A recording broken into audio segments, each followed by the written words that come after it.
Sobat POD, kembali lagi kita bertemu di dalam podcast untuk membahas tentang firman Tuhan. Sore ini saya bersama dengan teman saya yang terkasih. Boleh diperkenalkan dulu mungkin ke Sobat POD, dengan siapa? Dengan siapa ya? Selamat sore atau selamat pagi atau selamat ini? Selamat sore. Oke, selamat sore semua. Nama saya Yayo Sitorus. Saya temannya Angel. Oke, jadi kita sekarang kedatangan narasumber yang sangat luar biasa di dalam Tuhan. Yayo, apa sih yang kamu sehari-harinya itu ngapain aja sih? Kerjanya ngapain? Kegiatannya ngapain? Sehari-hari ya? Ya. Kalau kegiatan aku sehari-hari selain aku jadi seorang istri, juga seorang ibu dari 2 anak. Anakku yang satu SMP kelas 1 dan satu lagi SD kelas 6. Ya jadi rutinitasnya ya, kalau dari pagi tuh ibu rumah tangga lah udah pasti lah ya. Lalu saya juga seorang arsitek kebetulan. Wow, ya. Bukan seorang kapiten ya, seorang arsitek. Jadi pekerjaannya ya mau nggak mau jadi kita datangin klien, atau misalnya klien juga datang ke kantor untuk konsultasi gambar dan segala macam. Kalau misalnya mau renovasi rumah atau membangun rumah, dan juga kayak interior seperti itu. Ya itulah pekerjaan saya sehari-hari saat ini. Lalu paling ke proyek untuk melihat apa yang sedang prosesnya sudah sampai mana. Lalu kita sama tukang-tukang lah ya istilahnya. Semuanya lah. Pokoknya sehari-harian tuh kadang-kadang suka merasa pagi terus tiba-tiba ketemu sore lagi. Sore gitu. lagi. Iya, ada aja sih, Padet tapi ya? Iya padat, tapi puji Tuhannya ya Tuhan lancarkan lah semuanya. Oke. Selain menjadi seorang ibu rumah tangga, kemudian seorang arsitek, desain interior, ada nggak sih selain itu tuh pelayanan-pelayanan yang dilakukan sama Yayo? Kalau pelayanan kebetulan saya Tuhan kasih kemampuan untuk bermain piano. Lalu jadi saya pelayanan itu di salah satu gereja. Saya kebetulan jadi ketua seksi musik. Jadi di situ saya selain bermain musik pelayanan, saya juga mengatur untuk itu karena jemaatnya lumayan banyak, sekitar 4 ribuan. Lalu juga selain satu gereja induk itu juga ada gereja-gereja pos-posnya. Nah di situ saya yang mengatur pemusik dan juga istilahnya kayak song leadernya seperti itu, supaya semuanya itu berjalan setiap minggunya, setiap itu ada gitu loh. Jadi ya pelayanan saya sih lebih banyak mungkin ke bidang musik. Musik ya? Iya. Selain itu sih kalau misalnya ada juga sih kegiatan-kegiatan lainnya itu, kalau misalnya kayak kebaktian khusus buat keluarga kecil saya, keluarga kecil maksudnya keluarga dari dengan sepupu-sepupu saya. Setiap bulan tuh suka ada kegiatan Zoom bareng, kita berdoa bareng, sharing firman bareng, seperti itu sih. Oke. Tadi kan dikatakan bahwa pelayanan kamu itu yang kamu hadapin itu jemaatnya itu banyak ya? Ada sekitar 4.000. Iya, 4 ribuan lah. 4.000, 5 ribuan orang, iya. Ada nggak sih mungkin rasa takut atau rasa takut gagal nih gitu loh waktu kamu melayani? Waktu melayani ya? Kalau sekarang sih mungkin enggak, tapi mungkin waktu awal-awal ya. Jadi saya tuh bisa jadi begini, kalau cerita soal pelayanan bermain musik di gereja. Awalnya saya kan les piano dari kecil nih, dilesin ya. Terus itu kayaknya doa mama saya ya. Jadi ketika mama saya tuh bilang, tadinya saya apa sih mah gitu kan. Jadi mama tuh bilang, nanti kalau kamu bisa main piano harus bisa main di gereja ya. Saya mikir waktu masih kecil, apa sih gitu kan. Nggak kepikiran lah apa. Malah abis itu ya udah les seperti biasa gitu kan, biasa. Lalu kan kita SMP, SMA ikut ya band-band SMP lah, band-band SMA gitu kan, nggak diseriusin. Nah ketika waktu mulai jadi saya udah bisa karena sering bermain juga sama teman-teman. Nah tapi pernah juga, yuk kamu udah mulai yuk bisa pelayanan, nggak mau belum bisa karena memang beda kali ya, beda ketika kita bermusik biasa tapi ini juga mengiringi jemaat untuk memuji Tuhan. Ya. Itu kan pada waktu itu waktu saya masih mau SMA kelas 3, saya cuma ngomong ini, kalau saya lulus UMPTN, saya mau melayani, saya bilang gitu. Nggak tahu nggak lulus. Katanya nggak lulus kan? Sebenarnya sih, oh ya udah berarti kan nggak lulus, berarti nggak harus melayani. Tapi enggak, ternyata panggilannya, ya sudah. Udah tuh panggilannya tuh kuat. Udahlah mulai aja gitu loh. Udah terjunin aja main. Ya memang pertamanya pasti ketika menghadapi jemaat gitu kan, apa itu gereja itu waktu itu harus pakai partitur lah atau apa, mengikuti ada yang lagu-lagunya tuh lagu-lagu yang memang sudah ada not-notnya gitu kan. Iya, betul. Ya, seperti itu. Jadi ya udah belajar dari seperti itu. Nah, lama-lama tuh berkembang, kita juga banyak-banyak pengalaman-pengalaman bermain itu yang membuat kita juga semakin percaya diri juga. Dan memang semakin kesini kita juga kalau tadi Anjeli bertanya apakah ada ketakutan ya kan? Iya. Kalau makanya saya bilang kalau untuk bermain itu sih enggak, karena itu ya ketika awalnya ini saya ini main bukan buat saya ya. Dari dulu tuh pas pertama saya mulai melayani saya bilang ini main tuh bukan buat saya. Ingatnya itu. Kita main itu untuk Tuhan dan kita bisa mengiringi para jemaat untuk bisa memuji dan memuliakan Tuhan. Itu aja sih kadang-kadang. Iya. Jadi udah bukan ketika saya udah di atas piano tuh kadang-kadang saya pikir bukan saya yang main Tuhan, tapi Tuhan yang pakai saya untuk main. Gitu aja sih. Oke. Kan kamu nih sekarang masih tetap ya pelayanan di dalam gereja ya? Masih. Nah, kalau boleh tahu nih ya, jauh sebelum kamu masuk ke dalam pelayanan, kapan sih sebenarnya Yayo itu pertama kali mengenal Yesus itu kapan? Oke.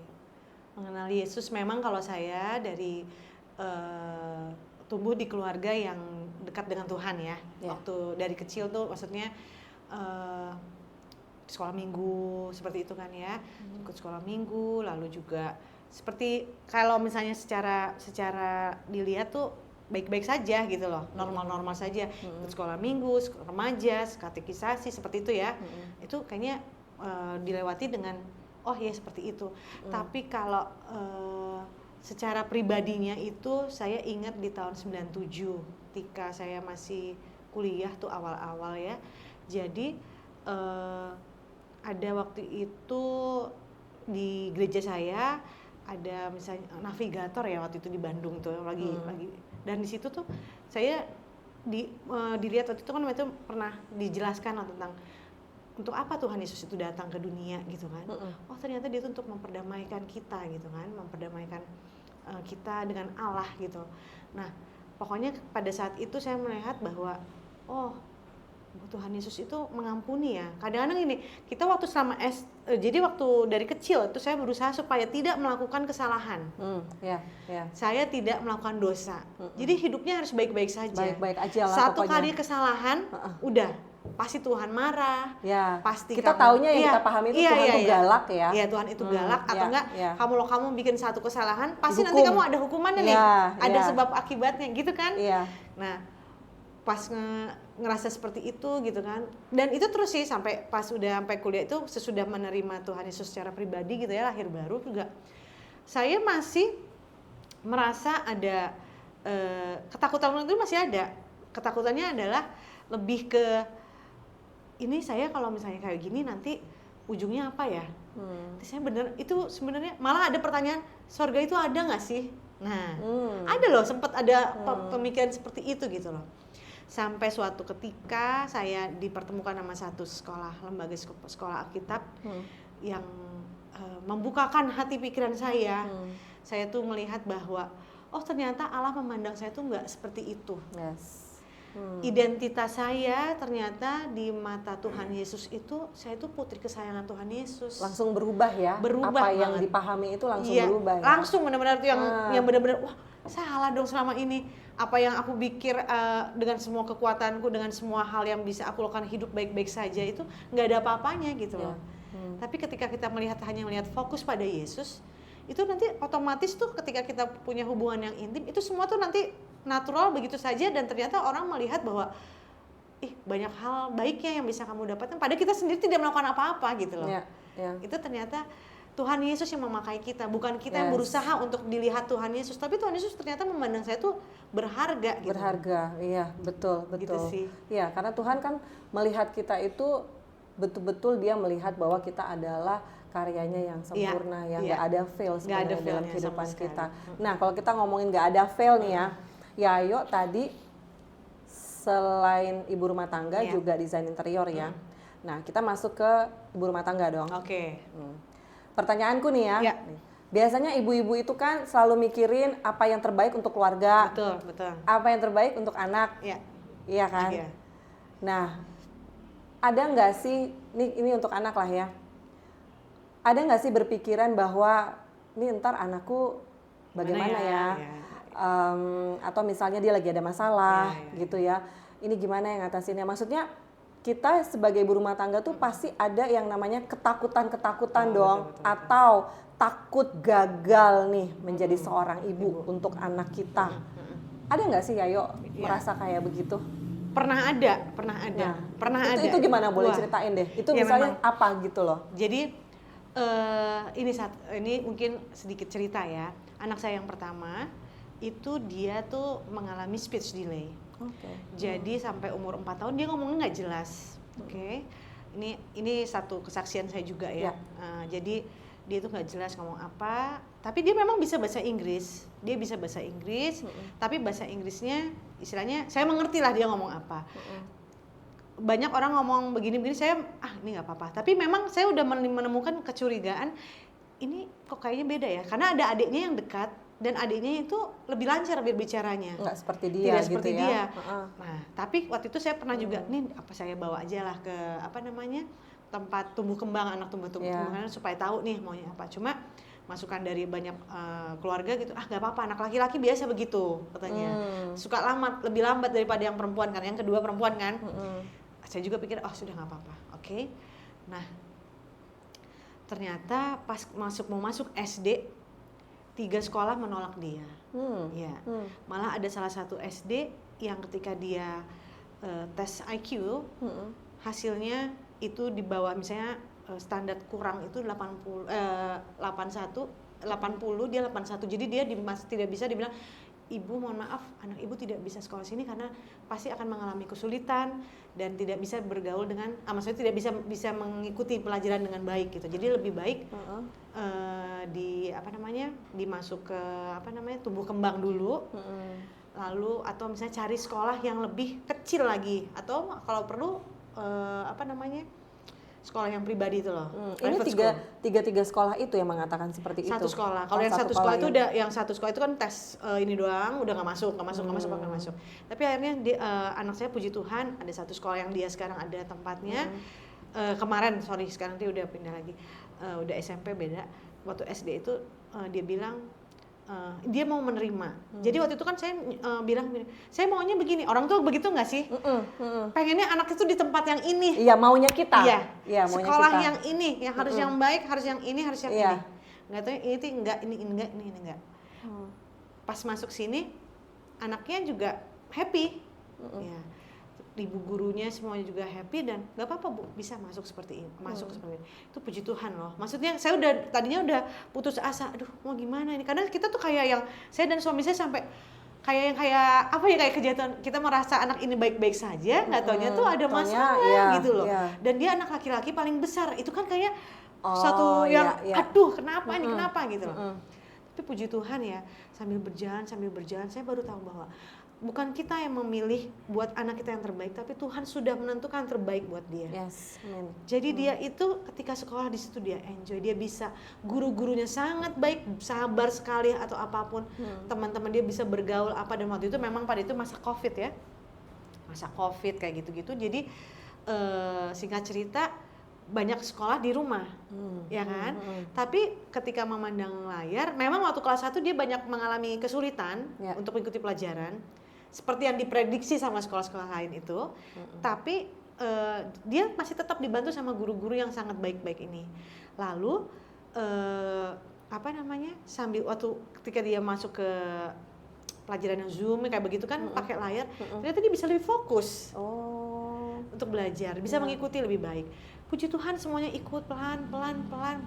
Tadi dan anak saya tuh tadinya nggak bisa bergaul sama teman-temannya karena mungkin dia lebih suka menyendiri atau dia asik sendiri gitu kan.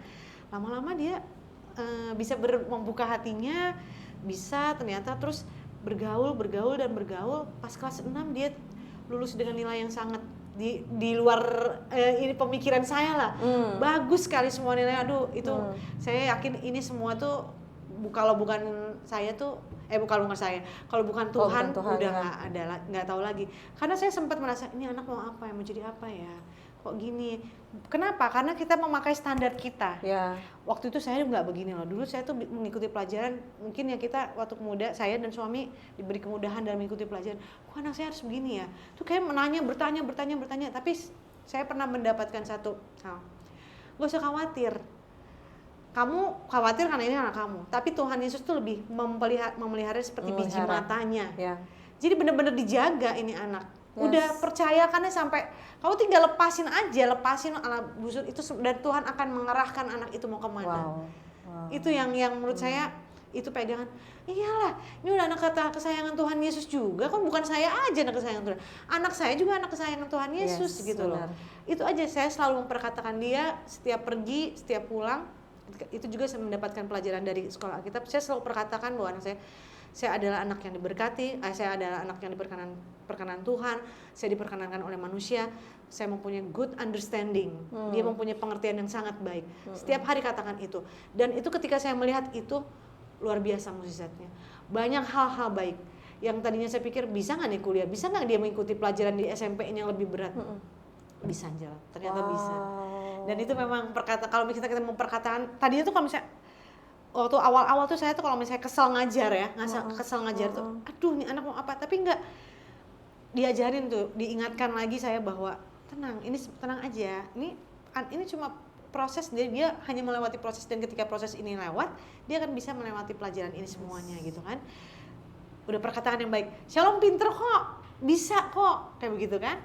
Dan ternyata memang ketika kita mengucapkan hal-hal baik, ada kuasa lidah, kita memperkatakan perkataan itu, dan itu menjadi berkat buat dia, dan itu juga membuat dia juga jadi lebih, aku diberkati, jadi itu menjadi bagus sekali. Jadi sebenarnya kita sebagai orang tua itu juga terhadap anak-anak kita seharusnya bisa memperkatakan berkat itu bukan kata-kata yang kamu sih, kok kamu begini sih, gitu itu sering banget kita kan sebenarnya sering banget sama anak orang. Betul. Kok yang anaknya itu bisa lebih ini dari kamu tuh ini nggak bisa, itu nggak bisa. Itu saya. Tapi pada saat ini saya belajar untuk menerima apa dia adanya, dan saya yakin bahwa dia lebih banyak kelebihan dibanding anak-anak lain. Itu aja perkataan.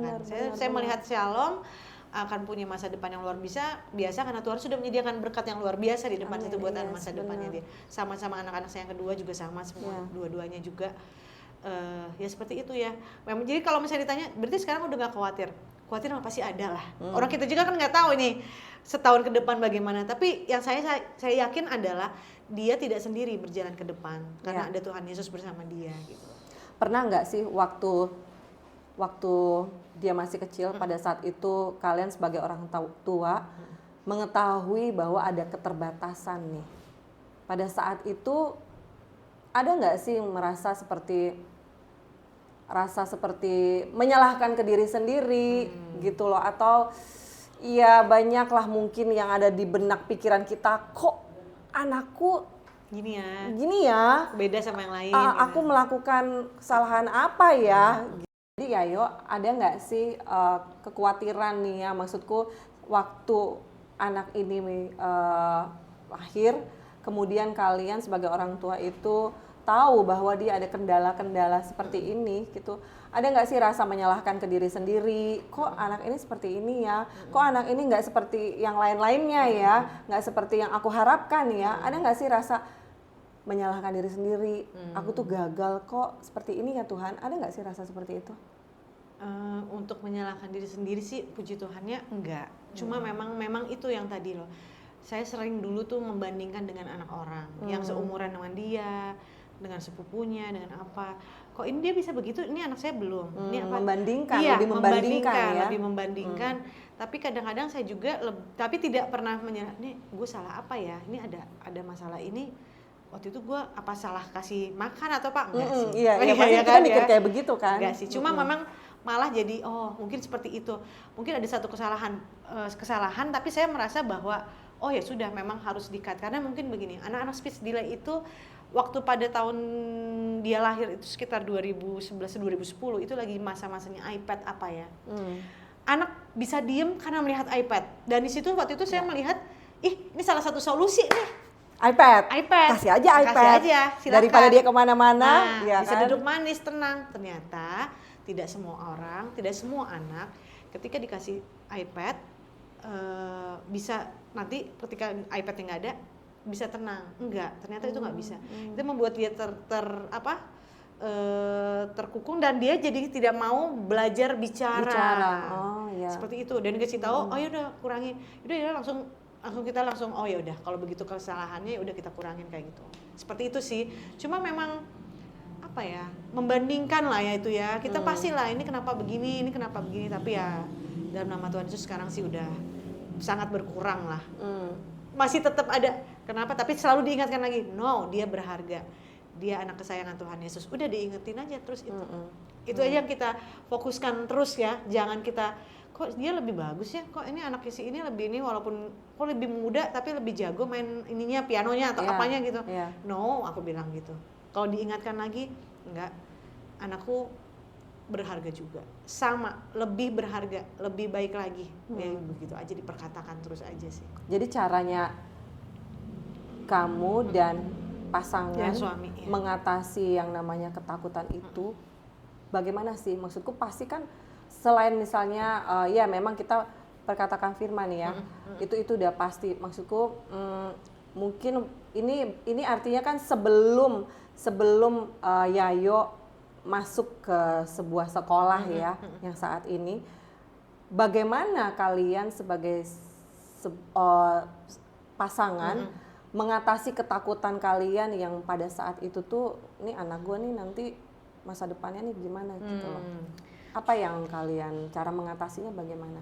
Iya, waktu itu sih saya sama suami memang suami saya yang lebih banyak menenangkan ya. Namanya juga kalau laki-laki kan pasti kalau istrinya panik, ya dia nggak boleh panik lah, karena dapat solusi. Tapi suami saya puji Tuhan dia lebih sabar, lebih ya kalau misalnya kayak gitu udah sabar aja kan. Kan kalau ibu-ibu nih udah aduh kok kenapa sih ini begini, dia benar rempong gitu ya kan. Tapi dia sih lebih mengingatkan saya, udah sabar aja, kita sama-sama berdoa lah, kita doakan dia gitu kan. Kita lebih memang pernah juga kami di gereja tuh pernah belajar parenting, bahwa segala sesuatu dalam keluarga itu dimulai dari suami dan istri, awal yang benar. Ketika awal kita benar, awal yang benar itu adalah hubungan suami istri dengan Tuhan yang benar, maka pasti anak-anak kita pun akan benar, dibenarkan. Itu yang kita pegang terus. Jadi ketika kami mendidik mereka pun, anak-anak kami hanya melihat Tuhan, apa nih yang akan kami lakukan, apa nih yang akan kami kerjakan untuk anak ini, karena kami nggak tahu sama sekali ya. Kalau kita belajar dari psikolog ini bisa stres sendiri gitu, atau nggak membandingkan ini. Tapi kita mau belajar untuk percaya aja bahwa penyertaan tangan Tuhan itu ada gitu loh. Bukan berarti mulus-mulus aja loh, Jel. Pasti. Waduh, itu ini perjuangannya berat ya. Perjuangannya lebih beratnya itu bukan karena gimana, tapi mengalahkan pikiran kita bahwa di anak ini nggak apa-apa, lebih mengarahkan bahwa kesabaran. Malah begini, ketika saya dulu mungkin kesabarannya ya mungkin kalau diuji nih ya, kesabaran dulu tuh nggak ada apa-apanya sebelum punya anak, tapi anak ini yang mengajarkan saya untuk lebih sabar. Wow. Dari seorang anak kita belajar sabar ya, betul. Itu dia, dari anak ini saya belajar sabar. Kenapa? Bukan apa-apa. Dia itu saya lihat berusahanya luar biasa. Misalnya dia nggak bisa, tapi abang bisa sampai gini, sampai dia mendapatkan nilai yang benar. Dia tuh memang diulang terus, tapi dia punya kemampuan buat Makanya bilang, ini kayaknya ini dia kelebihannya nih, sabar ini anak, dan dia nggak mau berhenti sampai dia dapetin. Nggak pernah menyerah ya? Nggak pernah menyerah. Itu yang saya belajar dari anak saya. Wah, benar-benar luar biasa. Jadi mungkin ketika ini kamu mungkin nggak bisa dapat anak yang luar biasa berprestasi pintar, tapi kamu punya anak yang sabar gitu loh. Ya, itu yang mengajarkan saya, oh ya oke. Ambil semua yang baiknya, kita tolak semua yang tidak baik, kita perkatakan bahwa dia itu sempurna, gitu aja sih. Jadi aku lihat nih, untuk mengatasi hal-hal yang namanya mempunyai anak yang berkebutuhan khusus, orang tua nih pasangan emang harus bersepakat maksudnya barengan, gandengan tangan, terus emang datangnya ke Tuhan ya. Betul. Karena udah nggak bisa lagi kemana-mana, Jil, nggak ada gunanya. Mau dikasih ke psikolog yang ini yang atau paling hebat sekalipun ya, malah membuat kita makin takut nih. Kok gini, kok katanya begini, apa benar ya? Jadi kita lihat-lihat anak kita, gejalanya bener nih, kayaknya begini. Oh gitu, malah jadi gitu. Enggak lah, kita udah percaya aja, kita percaya bahwa sama anak sih kita harus percaya juga. Betul, kasih kepercayaan sama anak ya. Sama anak itu penting banget. Memang nggak akan bisa, kita percaya bahwa dia bisa melewati proses itu sih, gitu aja sih. Ketika kita melihat dia melewati proses itu, malah kita yang jadi diberkati gitu loh. Jadi melihat bahwa wah dahsyat ya, ternyata ya yang diajarin itu bukan dia, orang tuanya nih yang kita yang diajar kita sama yang anak. Belajar. Iya, bener banget. Kita belajar banget dari nol, benar-benar. Udah, kamu tuh udah rendahin diri kamu aja, udah lihat anak ini, udah begitu aja. Ketika jadi kita tuh malah sadarnya gini, orang lain yang ngomong beda banget ya Shalom dulu sama sekarang. Wih, Shalom itu luar biasa banget ya. Gue bilang, bukan saya, Tuhan Yesus yang bikin itu. Kalau saya ngeliatin cuma apa yang saya ajarin, mau udah dari pertama juga udah wah. Iya, betul. Jadi sebenarnya saat ini tuh tadi anaknya siapa namanya ya? Shalom. Udah umur berapa dia sekarang? Sekarang 13 tahun, kelas 1 SMP. Ya. Wow. Ya. Masuk sekolah biasa? Sekolah biasa. Wow. Ya, dari SD juga dia sekolah biasa. Dia nggak ada masalah untuk bergaul atau apapun. Malah kalau katanya dia, dan saya juga melihat dia sendiri ya, dia temennya banyak banget. Dulu tuh dia memang nggak ada temennya, karena dia mungkin bingung mau ngomong apa, temennya juga bingung mau ngomong apa. Sekarang dia temennya banyak banget. Keren banget. Iya, makanya kadang-kadang wah udahlah, ini memang udah bukan kita, malah kita yang belajar dari anak ini gitu loh. Nah, sebelum kita tutup nih, ada nggak sih satu ayat yang kamu pegang, bagaimana pada saat masa-masa yang nggak bisa dibilang mudah itu ya, ayat yang bagaimana kamu mengatasi rasa takutnya waktu mau mengatasi anak ini, ada nggak sih yang bisa kamu share? Aku cuma selalu pegangan ketika rasa khawatir itu ada, udah langsung Filipi 4 ayat 6-7. Janganlah kamu khawatir tentang apapun juga, tetapi nyatakan kekhawatiranmu itu dalam ucapan syukur. Ketika kita bisa mengucap syukur dengan segala hal yang terjadi dengan kekhawatiran kita, disitulah kekhawatiran itu juga dilenyapkan. Amin, benar banget. Yes, benar banget. Memang yang namanya khawatir itu kan selalu ada ya.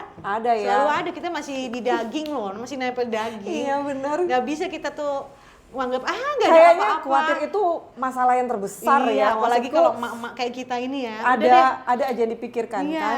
Yang kecil-kecil aja remeh dipikirkan. Cuma kalau kita mau fokusnya ke sana, nggak akan bisa. Tapi Tuhan bilang jangan khawatir tentang apapun juga, tapi nyatakanlah kekhawatiranmu dalam doa dan ucapan syukur. Wow, yes. Udah itu aja sih. Dalam doa dan ucapan syukur ya.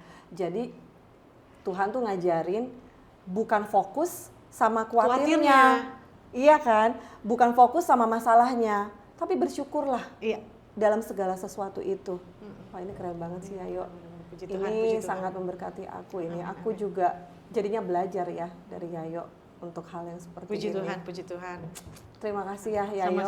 Udah boleh berbagi sama kita di POD, juga khususnya untuk sobat POD. Aku berdoa biar Yayo dan keluarga bisa selalu terus fokusnya sama kebaikan Tuhan. Amin. Ya. Dan biarlah kalian sebagai keluarga, sebagai pasangan juga bisa terus membagikan yang namanya kebenaran-kebenaran itu kepada anak-anak kalian. Amin. Terima kasih Sobat POD, demikianlah sharing kita bersama narasumber Yayo Sitorus.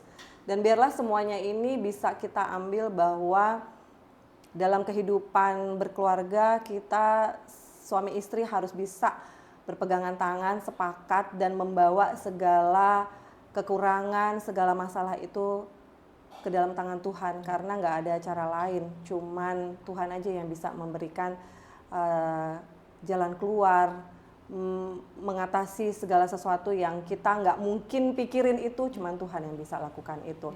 Terima kasih Sobat POD, jangan lupa like, share dan subscribe. Tuhan Yesus memberkati.